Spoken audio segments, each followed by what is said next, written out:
بسم الله الرحمن الرحيم الحمد لله رب العالمين waxaan halkan ka salaamayaa dhammaan macallimiinta iyo ardayda mar kale iyo kulan wanaagsan waa macalinkiina maadada xisaabtii fiiskiska alaab idin soo gudbiya maantana hadduu ilaahay ka raali noqdo waxaan ka shaqeyn doonaa imtixaankii wasaaradda waxbarashada ee sanad waxbarasheedka ama sanad dugsiyeedka 2021-2022 kan ka shaqeyn doonaa hadduu ilaahay ka raali noqdo waxaan ka faa'iideysan doonaa fursadan qaaliga ah isla socod wanaagsan insha Allah taala imtixaanka maadada fiiskiska ee sanad dugsiyeedka 2021-2022 wuxuu ka koobnaa ilaa 3 baart ayuu ka kooban yahay baart 1 waxaan ku qaadan doonaa insha Allah qaybta koowaad waa circle oo ah dooro jawaabta saxda ah waxa lagu saxay waxay tahay waa content dhibcood waana 25 su'aal 25 ka su'aalood ayaan ka shaqeyn doonaa isla socod wanaagsan waqtigoona hay awgiis waan iska fududeyn doonaa adiga balse muuqaalka si degan u fiirso warqadaha imtixaanaadka la soo bax kadibna jawi degan ayaad ula socon kartaa su'aasha koowaad aan ku bilaabi doonaa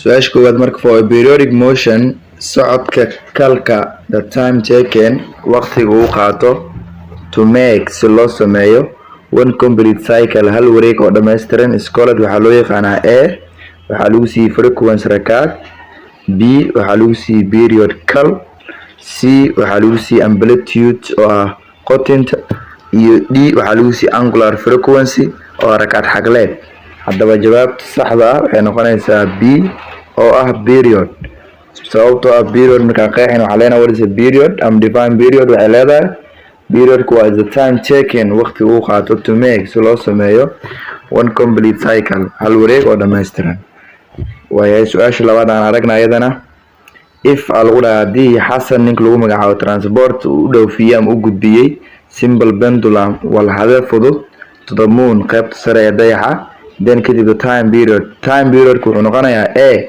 increases mid kordha b decreases mid hoos u dhaca c remains the same sidiisa ayuu baaq ku ahaanayaa iyo d oo halfet oo bar jawaabta saxda waxay noqonaysaa a oo ah increases sababtoo kullama shayga kor loo qaado waxa yaraanayo waxa loo yaqaan gravitationka hadduu gravitationka uu yaraado waxa kordhayo time period marka laga hadlayo simple pendulum according to the markaan joogno chapterka koowaad oo ah oscillatory motionka waxaan u gudbaynaa su-aasha saddexaad the number of neutrons inta neutron uu ka kooban yahay curiyaha loo yaqaano technetium curiyaha marka waxaa loo soo gaabiyaa t c wuxuu mass number wuxuu wataa 99 atomic numberkan wuxuu wataa 43 marka number of neutrons ana laga rabaa marka waxaana la siiyay 43 b waxaana la siiyay 65 c waxaana la siiyay 50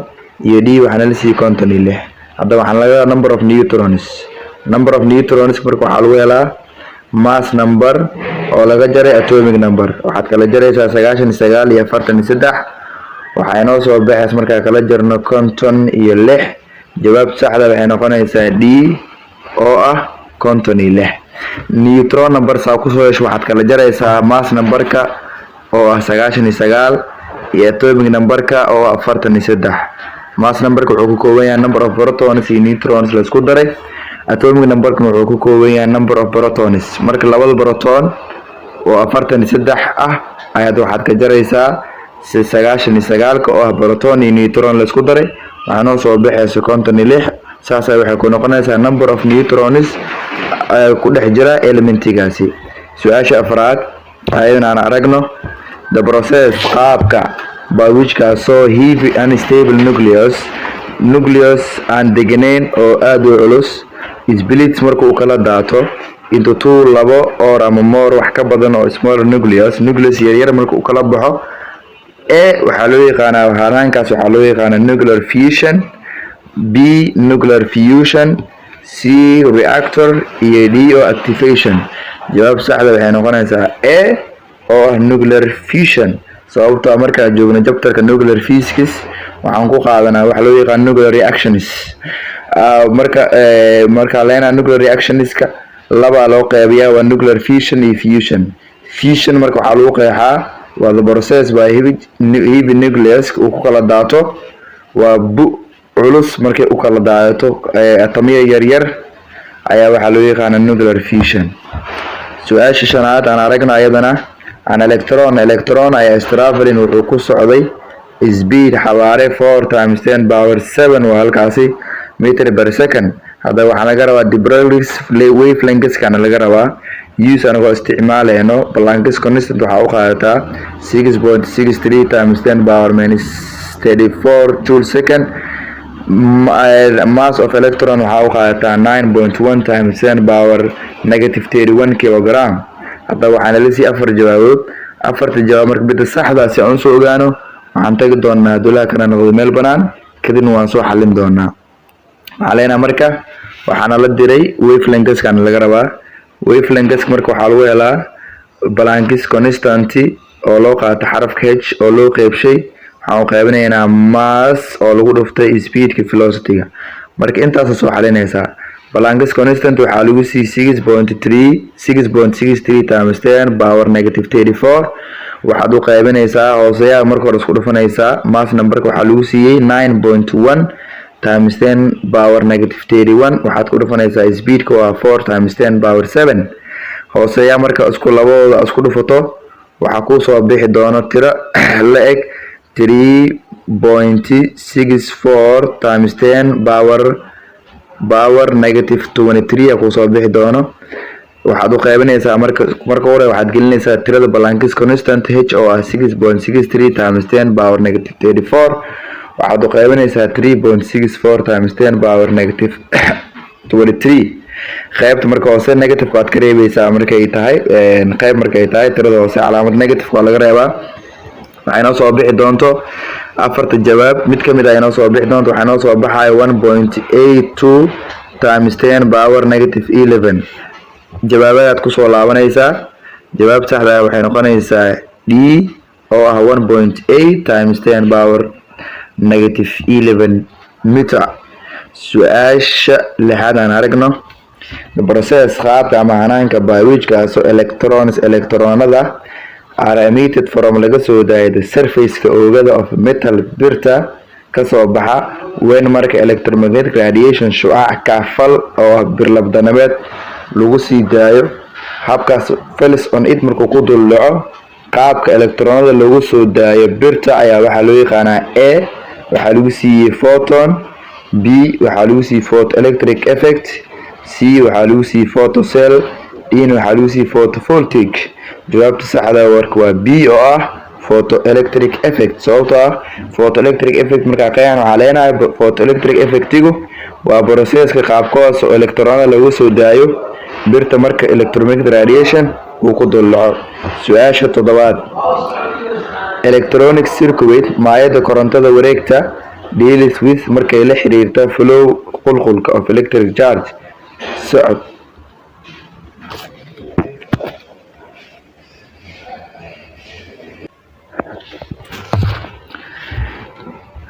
su-aasha toddobaad marka electronic circuit maayada korontada ee wareegta deals with markay la xiriirto flow qulqulka of electric charge socodka korontada. tiro waxay dhex martaa marka A waxaa lagu siiyay metal biraha non metals kuwa aan biraha ahayn metalloids iyo air. jawaabta saxda waxay noqonaysaa B oo ah non metal. su-aasha sideedaad the process qaabka by which kaasoo electronic device aaladaha ku shaqeeya korontada converts from marka loo bedelo DC direct current power ah to marka loo bedelo AC alternating current power ah ayaa iskoolad waxaa loo yaqaanaa A generation, B rectification, D adapter iyo D oo amplification. jawaabta saxda waa A oo ah generationka. generationka waxay qabtaan DC power ay waxay u bedelaan AC power. su-aasha sagaalaad in forward biasing markuu yahay potential barrier-ka ama voltage waxaa ku dhaco A increased wuu kordhaa, B reduced wuu yaraadaa, constant waa mid joogta, too large aad ayuu u weynaadaa. jawaab saxda waa B oo ah reduction ama reduced ama decreased. imtixaanka horena waa ay ku jirtay. waayahay su-aasha tobanaad ayadana aragno the measurement cabiraada of the total magnetic field wadarta guud ee badka birlabeed which passes through markuu dhex marayo given area badka birlabeed oo loo qaatay b oo lagu dhuftay which passes through area dhex marayo ayaa waxa lagu hela ama waxay la mid tahay waxaa lagu siiyay magnetic field, b waxaa lagu siiyay magnetic flux, d waxaa lagu siiyay magnetic field lines, d na waxaa lagu siiyay materials. jawaabta saxda marka waxay noqonaysaa waa b oo ah magnetic flux sababtoo ah phi ama flux waxaa lagu helaa magnetic field oo lagu dhuftay area. haddaba the total magnetic field which pass through a given area ayaa waxay la mid tahay magnetic flux. su-aasha 11aad the potential difference kay faraqa bariisa soo saaray bateriyada waxaa loo yaqaanaa a electric force, b electromagnetic, d electromotive force iyo d waxaa lagu siiyey electric force. jawaabta saxda waa c oo ah electromotive force. su-aasha 12aad straight wire fiilo toosan dhererkeedu yahay 0.8 meter long ayaa moves waxay ku dhaqaaqday speed xawaare 40 meter per second vertically weliba qaab joog ah. waxaan laga rabaa marka vertically horizontal 12 straight wire. su-aasha 12aad straight wire fiilo toosan ayaa dhererkeedu wuxuu yahay 0.8 meter waxaa lagu siiyay length oo ah 0.8 meter. waxaa kaloo lagu siiyay speedka ama xawaaraha kaasoo la mid ah 40 meter per second. waxaan laga rabaa marka magnetic fieldigana waana la siiyey waa 0.5 magnetic fieldigana waana la siiyey waa 0.5 tesla. waxaan haysanaa 3 qayb ayaan haysanaa. tan koowaad maxaana la siiyey waxaan haysanaa number 1 waxaan haysanaa lengthka عفوا number 2 waxaan haysanaa length waxaana la siiyay 0.8 meter. b waxaan haysanaa speedka ama velocity-ga waa 40 meter per second. waxaan kaloo haysanaa magnetic field oo ah 0.5 tesla. su-aasha nala dira marka waxay tahay induced emf.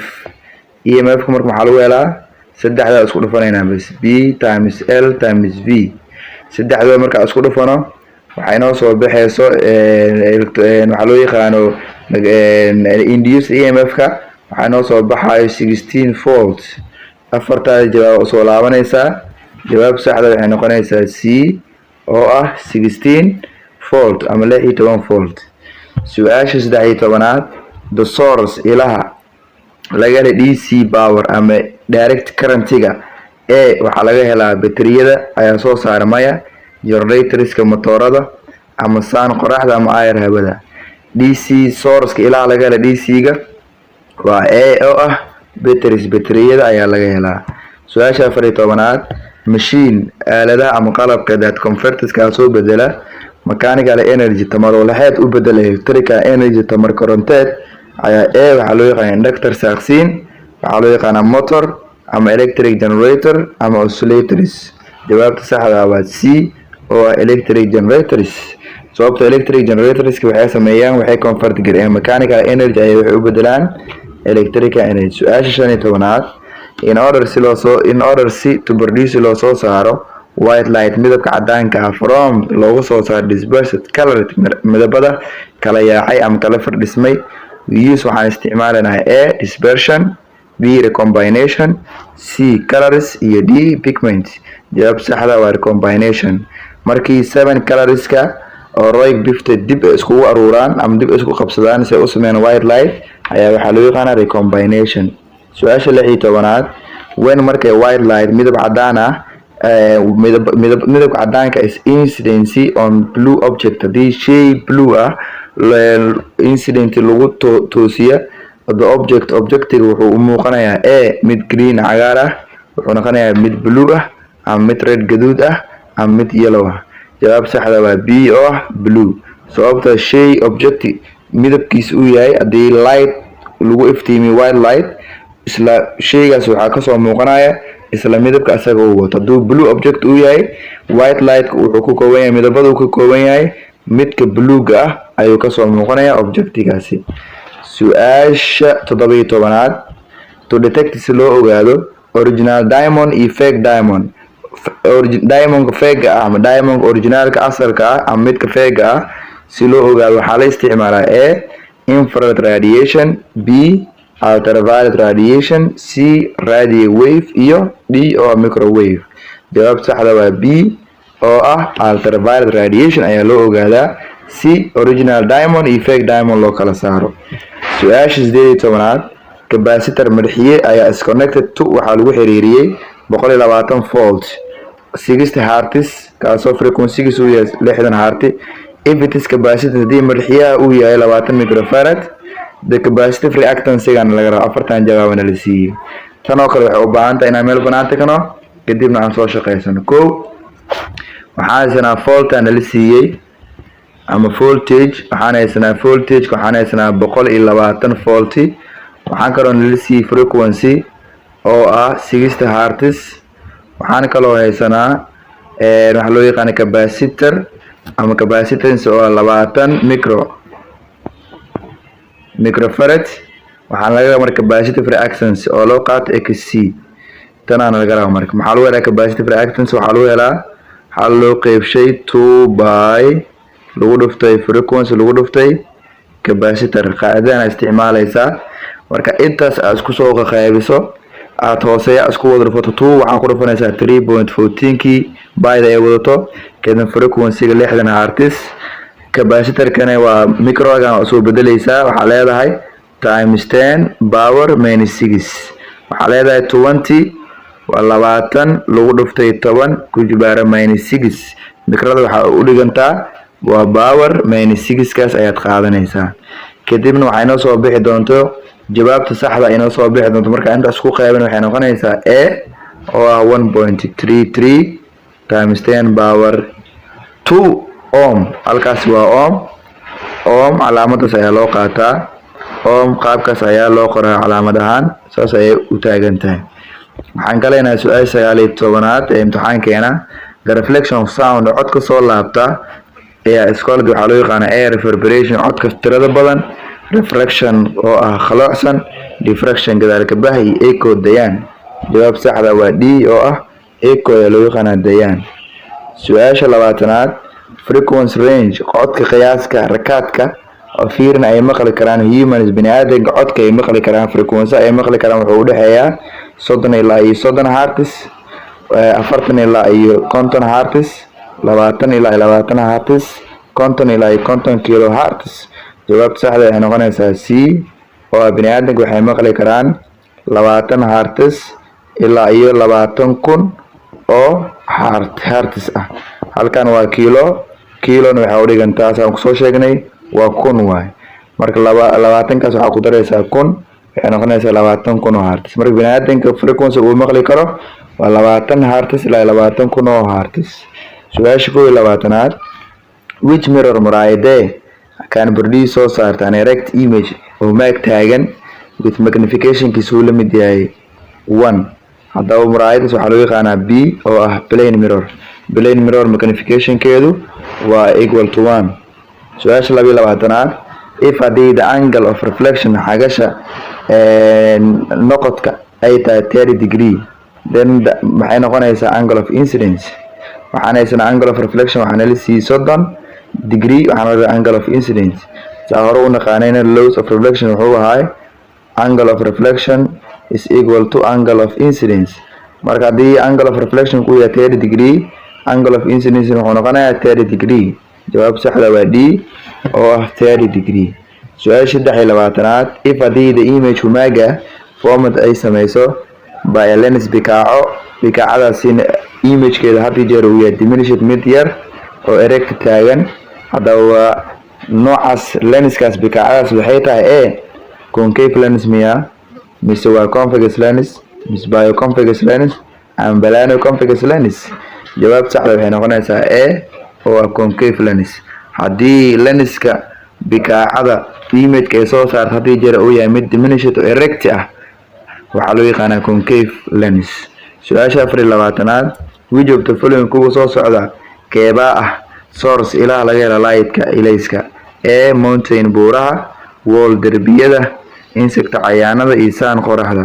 jawaab saxda waa D oo sun qoraxda ayaa ah ilaha laga helo ilayska ama light-ka. su-aasha u dambeyso ee qaybta koowaad ee imtixaanka 2021-2022 ay la galay maadada physics-ka qaybta koowaad oo ah 50 dhibcood oo 25 su'aalood ahay min labada.